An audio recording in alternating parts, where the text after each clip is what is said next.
SCP-359, Object Class Euclid.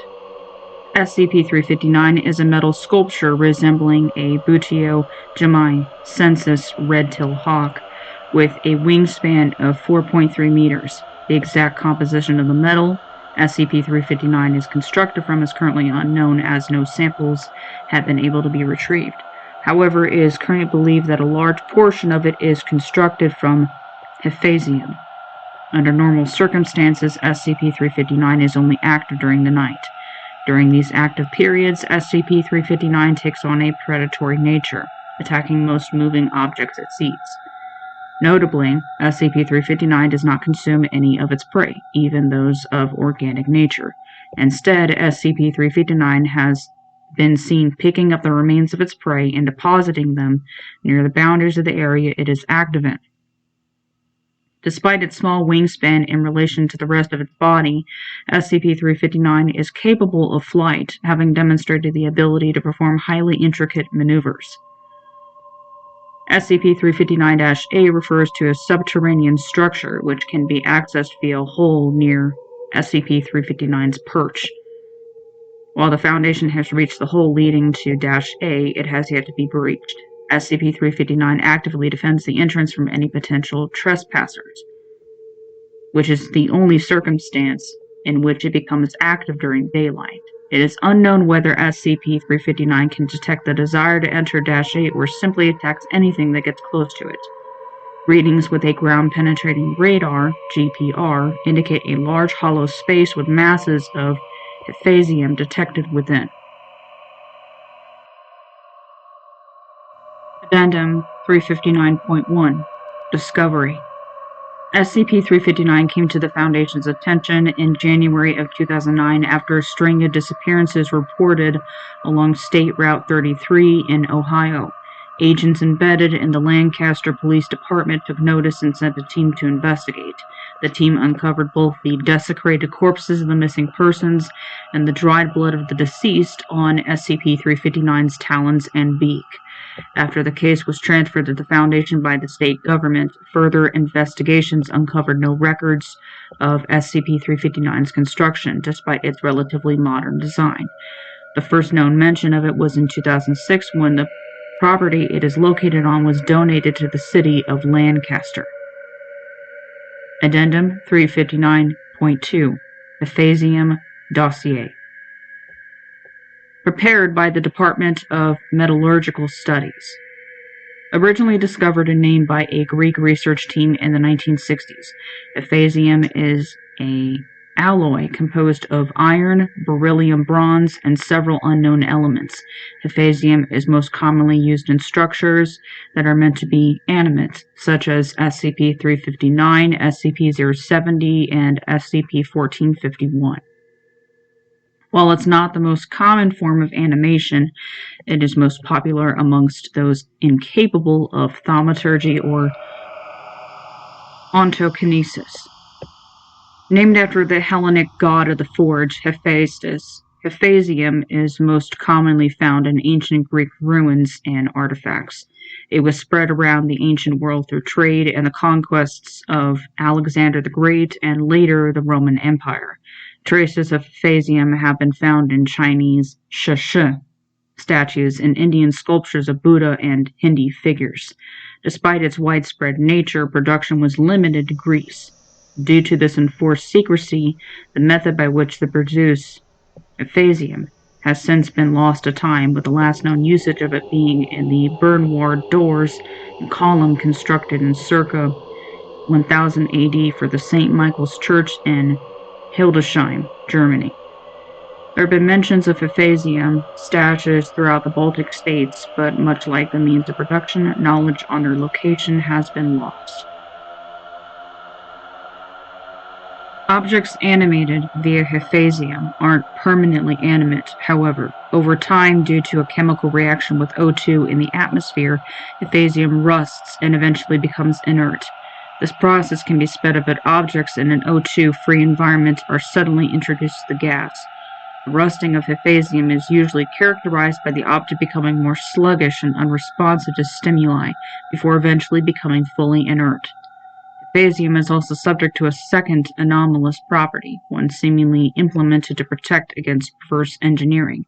If at any point after it has animated the alloy is removed, sampled, or otherwise detached from the main mass, it suddenly undergoes lunafaction, rendering its anomalous properties null. As such, the exact composition of phasium is unknown. The acquisition of phasium would be highly beneficial to the Foundation. Acquisition of such an easy means of animation could aid in efforts to automate certain parts of the Foundation, such as security, field missions, and other such tasks. Likewise, obtaining the knowledge on how to manufacture phasium and ensuring the Foundation is in sole possession of it could prove to be financially beneficial, as the Foundation will be the sole seller of the metal. While not as important as the last two reasons, rediscovering the means to create phasium would be a para-anthropological achievement, allowing for a deeper understanding of the cultures that produced and used the metal. Addendum 359.3 Discovery of SCP-359-A. In 2015, as per the survey program being conducted by the Department of Geology, GPR readings were taken of the North American continent to uncover subterranean anomalies. Readings conducted near SCP-359 indicated the existence of a hollow structure directly underneath its perch. Further readings focused on this structure pointed towards the existence of vast deposits of presumably unactivated phasium. The next part of this addendum is a reconnaissance log, which I will not be reading yet. It will come in the future. Addendum 359.4 Formation of Gamma-27 and AWD involvement. After the events of the reconnaissance log in Addendum 359.3, multiple more heavily armed missions were sent to attempt to get past SCP-359 and gain access to SCP-359-A, all of which similarly ended in failure. It was decided by a joint committee of the Department of Metallurgical Studies, Department of Geology, and SCP-359's research team that greater measures had to be taken. As such, Provisional Site 359 was established, made up of detachments from the Departments of Geology, Metallurgical Studies, and Anomalous Weapons Development. Armed Mobile Task Force Gamma-27, Breaking and Entering, was also formed and stationed at Site 359. To quote the MTF dossier, Armed Mobile Task Force Gamma-27 consists of individuals gathered from failed missions to access -A, as well as supplements from New 7 and other combat-oriented task forces. The sole purpose of Gamma-27 is the termination of SCP-359 and obtaining access to -A. To accomplish this task, Gamma-27 regularly conducts missions to observe the behavior of SCP-359 and its attack patterns. Data obtained from these missions are sent to the Departments of Anomalous Weapons Development and Metallurgical Studies to obtain a more in-depth understanding of SCP-359 and possible methods of termination. SCP-359 Dossier. Department of Anomalous Weapons Development Design Packet compiled by Engineer Ezra Everest 4G-27. Description of target. Entity is a large metallic sculpture, wingspan of 4 meters, estimated to be 9 meters in height, unknown weight, resembling a red-tailed hawk. Entity is made up of phasium, an alloy consisting of bronze, iron, and other unknown elements. Entity is only active A, during the night, or B, in defense of -A. Entity is highly prejudicial in its defense of -A, having been seen attacking any and all sources of movement. Potential exploitable weaknesses. 1. Unusable.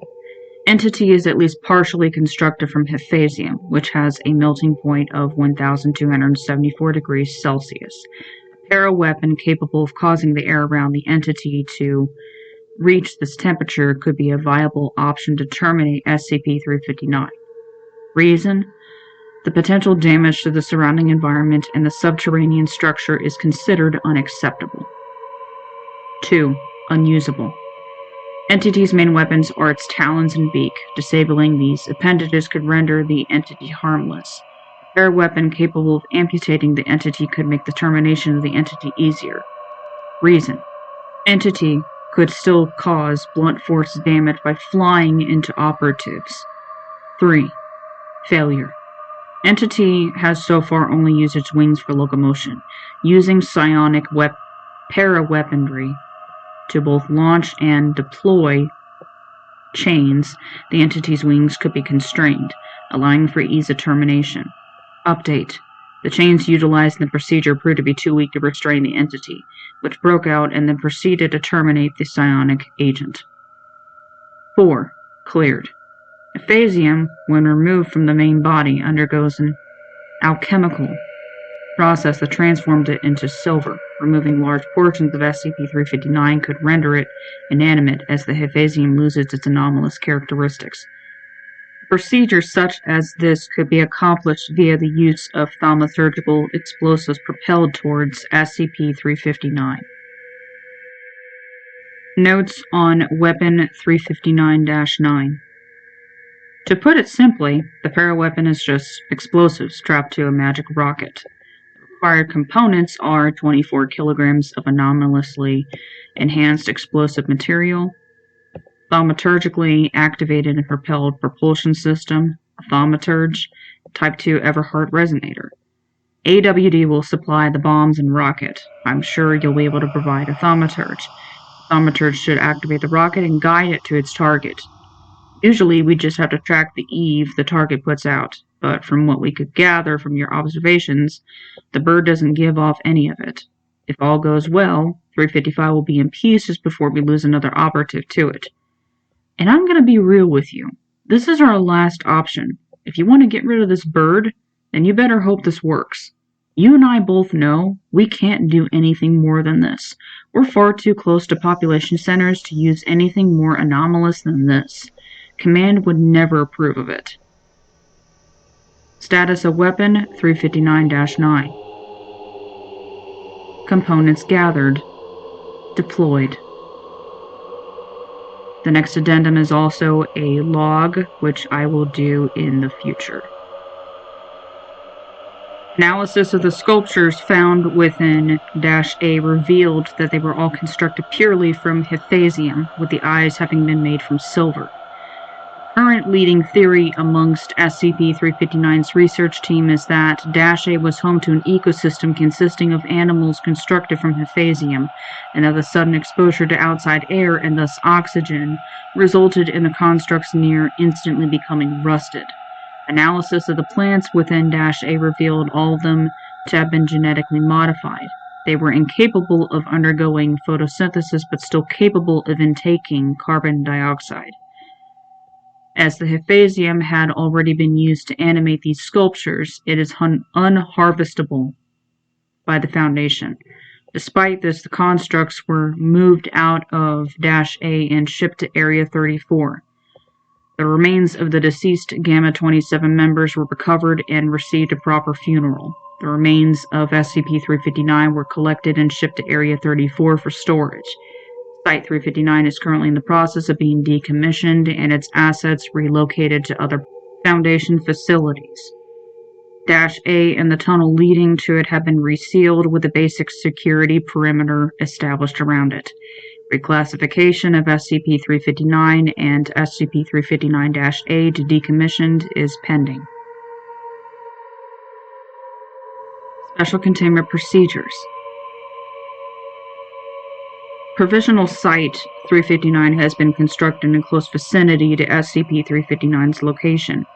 AMTF Gamma-27 breaking and entering is currently stationed at Provisional Site 359 and are tasked with discovering and implementing procedures to both neutralize SCP-359 and gain access to -A.